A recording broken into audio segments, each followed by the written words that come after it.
What's going on, guys? In this episode of Should I Invest, we're going to be talking about CAVA Group and if this is a stock that you want to hold in your long-term account.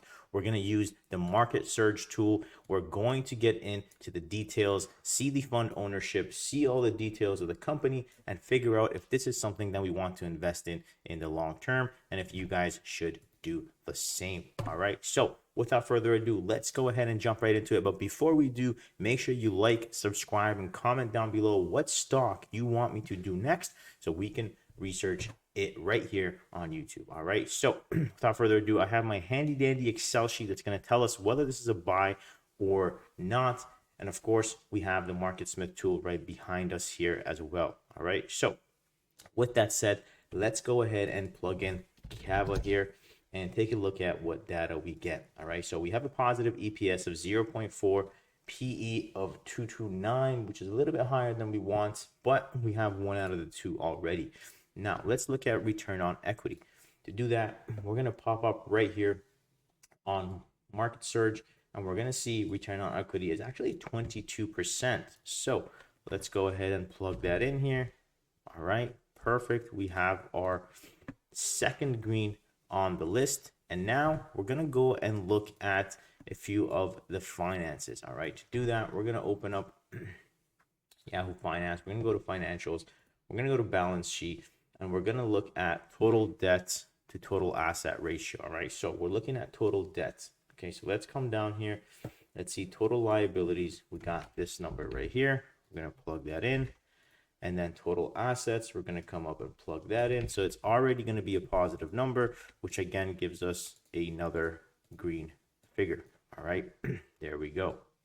Now let's scroll over a little bit and go to current debt to asset ratio. All right, so current, we're going to scroll up here, look at current assets. We're going to plug that in here. And then we're going to look at current debt, and current liabilities is right here. Perfect. Again, we have a positive number. All right, now we're going to look at operating income. Okay, so to do that, we're going to come to income statement. We're going to see operating income right here. We're going to plug that in, right?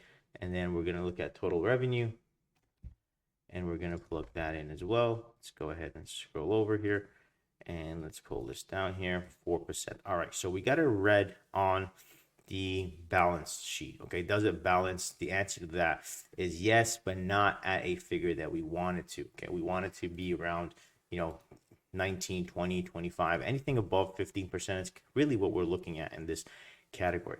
All right, now we want to look at cash flow. So let's go ahead and plug into cash flow. Let's see, from 2021 we had minus 50, minus 90, minus 41. So it doesn't look like it's increasing or decreasing, so we'd have to plug in a decreasing here since we've gone from 52 to 98 and then 41. So it's really up and down, but I don't think at this point it's really going to play a big role, but we'll try and continue going through this anyway. Okay, so now let's look at owned by management. Okay, owned by management, a whopping 14%. Okay, so that's good to see. And then is fund ownership increasing or decreasing? And this is an important one that we always look at. And you can see in March 2024, the funds have increased to 369. Okay, so the answer here is increasing, but we're still getting a fail. All right, so even if this was increasing, maybe only then it would be a pass. So at this point, it's actually pretty interesting what's happening here. Okay, so if we're basing it off of just one thing that we need to change, everything else is okay. All right, so cash flow is really the only issue at this moment. So this is maybe something you can track, and if you see if the cash flow starts turning or starts getting into the positive, then it might be something that you might want to invest in, right? So if we change this, we actually get a pass out of it.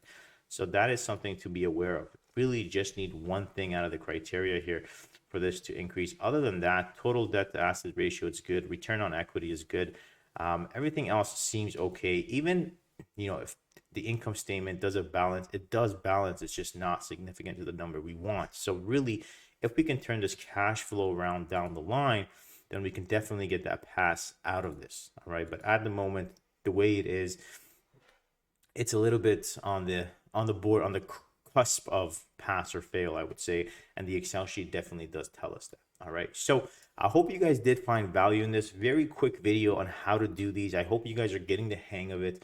Really just need MarketSurge tool, the Excel sheet that you guys can get access to for free, and of course some Yahoo Finance that you guys can use, anywhere and everywhere really for free. So if you have these tools, you could use it. MarketSurge is probably my most favorite one because it tells us the fund ownership. This is very vital, and all the other vital information is right here and allows us to see everything that we need in order to make a sound decision on whether we want to invest in this long term or not. All right, so hopefully you guys did find value in this. If you did, go ahead, smash that like button, subscribe, and comment down below what video you want me to do next.